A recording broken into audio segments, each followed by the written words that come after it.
Bonjour à toutes et à tous. Dans cette vidéo, nous allons vous présenter le 200-600 de chez Sony, un téléobjectif super zoom avec une très grande qualité d'image. Nous allons donc parler de distorsion, de vignettage, de stabilisation, de piqué et de plein d'autres choses. Et nous allons le comparer à son seul véritable concurrent en monture FE, donc la monture pour les hybrides Sony, à savoir le 100-400 mm.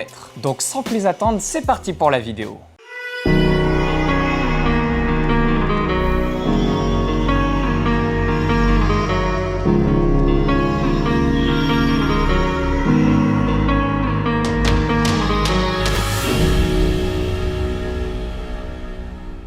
Le 200-600 mm de chez Sony est un objectif super zoom avec une ouverture variable de f5.6 à f6.3. Il fait 31,8 cm de long pour 11,15 cm de large et il pèse 2,12 kg. C'est donc un objectif assez imposant et qui est assez lourd à porter pendant un long moment, c'est-à-dire que sur un appareil vous risquez d'avoir mal au bras à force de le porter, mais il reste similaire aux autres objectifs de ce style, à savoir les 150-600, les 200-500 et autres. L'un de ses gros points forts, c'est son zoom qui est complètement en interne, c'est-à-dire que là je suis à 200 mm, je peux zoomer jusqu'à 600 mm, la taille de l'objectif reste la même. Cela va vous permettre de garder un point d'équilibre toujours au même endroit, et donc lorsque vous mettrez votre objectif sur un trépied et que vous zoomerez ou que vous dézoomerez, le point d'équilibre restera le même. Et également pour la poussière, vous aurez moins de poussière qui viendront lorsque vous zoomerez car vous n'aurez pas un effet de pompage. Vous avez également sur le boîtier 3 boutons personnalisables auxquels vous allez pouvoir assigner des fonctions pour pouvoir gagner du temps lors de la prise de vue si vous avez quelque chose à faire très rapidement.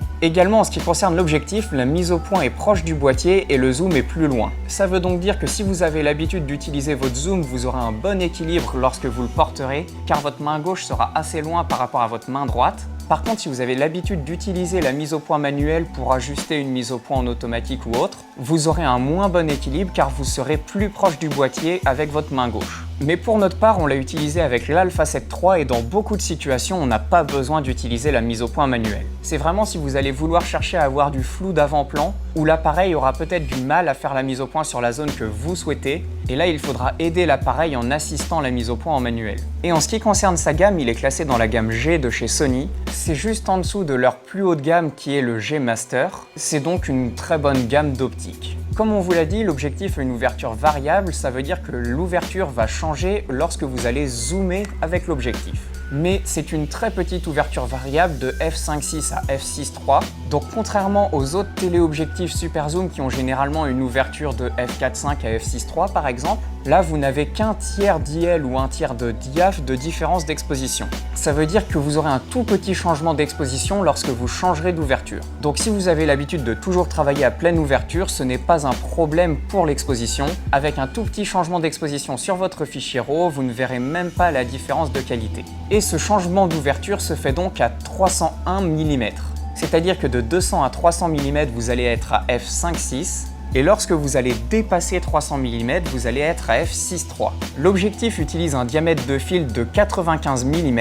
C'est donc une largeur de fil qui est très large et il sera assez compliqué de trouver des filtres adaptés. Ensuite, l'objectif possède plusieurs boutons de réglage. Vous avez la possibilité de changer entre mise au point automatique et mise au point manuelle. Vous avez la possibilité de choisir entre une mise au point sur toute la longueur de la mise au point du zoom, une mise au point de 10 mètres à 2,4 mètres, car la mise au point la plus proche est à 2,4 mètres, ou une mise au point de 10 mètres jusqu'à l'infini. Cela vous permet notamment d'avoir une mise au point qui se fait plus rapidement si vous savez jusqu'où vous voulez aller. Vous avez également la possibilité d'activer ou de désactiver la stabilisation et vous avez 3 modes différents de stabilisation possibles. L'objectif est également fourni avec un pare-soleil. Dans toute cette vidéo, les vidéos et les photos que l'on va vous montrer en exemple ont été pris avec l'Alpha 7 III, que ce soit pour le 200-600 ou pour le 100-400. En ce qui concerne le 100-400, on remercie Camara Nantes qui nous a prêté un objectif pour aller faire quelques tests pendant qu'on était sur Nantes, ce qui nous a permis de comparer par la suite avec le 200-600. En ce qui concerne la mise au point automatique sur cet objectif avec l'Alpha 7 III,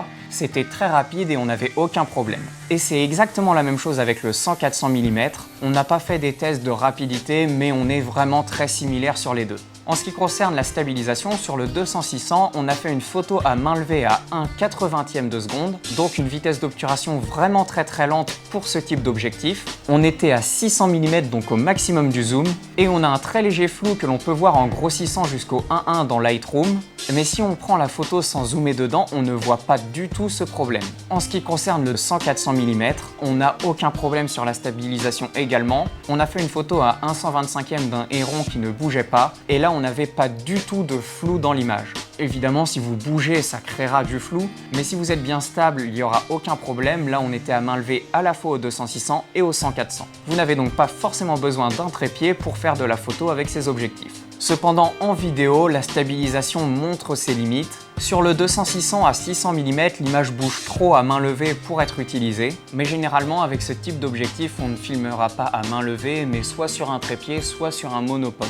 Car à main levée, peu importe la stabilisation de l'objectif, il y aura toujours trop de tremblements. Également, en ce qui concerne le piqué, on a vraiment un très bon piqué sur le 200-600. Lorsque l'on arrive au 1.1, on voit un léger manque de piqué, pas du tout problématique en soi, mais on voit qu'on peut encore arriver à faire un petit peu mieux. Sur le 100-400, ce n'est pas le cas, on a vraiment un piqué encore supérieur où la qualité est parfaite.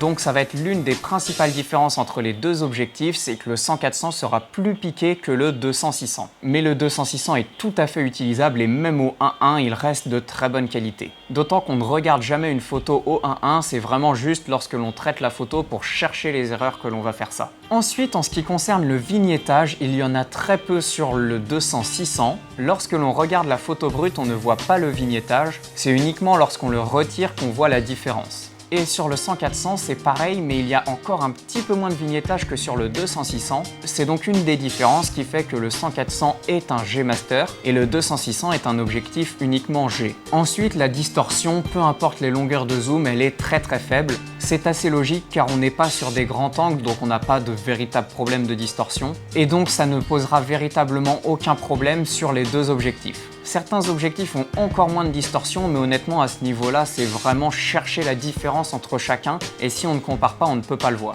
Encore une fois, les photos brutes ne posent aucun problème de distorsion. Ensuite, en ce qui concerne le flou d'arrière-plan et la qualité du bokeh, que certains recherchent à tout prix, sachez que sur tous les objectifs qui sortent actuellement, qui sont milieu de gamme ou haut de gamme, le bokeh est très joli et le flou d'arrière-plan en général est très joli. Et on n'a vraiment aucun problème là-dessus. D'autant qu'il n'y a pas de critères pour juger le bokeh, et donc il n'y a pas un grand intérêt à chercher à avoir un bokeh parfait. D'autant que des problèmes comme le bokeh tournant font justement le charme de certains objectifs. Mais on vous parlera de flou d'arrière-plan et de bokeh dans une prochaine vidéo, où l'on vous parlera en détail de tout ce qui concerne le flou d'arrière-plan et le bokeh pour que vous compreniez bien tout ce que ça représente, et que vous sachiez si ça a un intérêt ou non pour vous.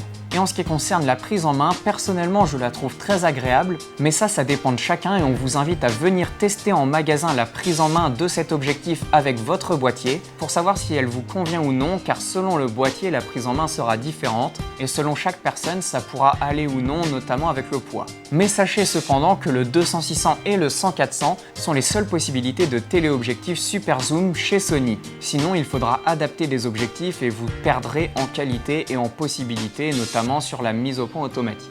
En ce qui concerne le prix de ces deux objectifs, le 200-600 est vendu à 2100 € et le 100-400 à 2900 €, mais il arrive régulièrement qu'il y ait des promotions qui baissent son prix. Toutefois, on vous a expliqué pourquoi il y avait ces différences de prix. Car en termes de qualité, si vous cherchez à avoir la meilleure qualité, le 100-400 restera supérieur au 200-600. Dans tous les cas, le 200-600 reste un très bon objectif, car il va vous permettre d'avoir une très grande longueur de zoom, avec un grand nombre de possibilités et une très bonne qualité d'image au final. Voilà, cette vidéo est maintenant terminée, on espère qu'elle vous aura plu. Si c'est le cas, n'hésitez pas à vous abonner à cette chaîne si ce n'est pas déjà fait, et à partager la vidéo pour que d'autres puissent la découvrir. Et on vous dit à bientôt pour une nouvelle vidéo. Bonne journée!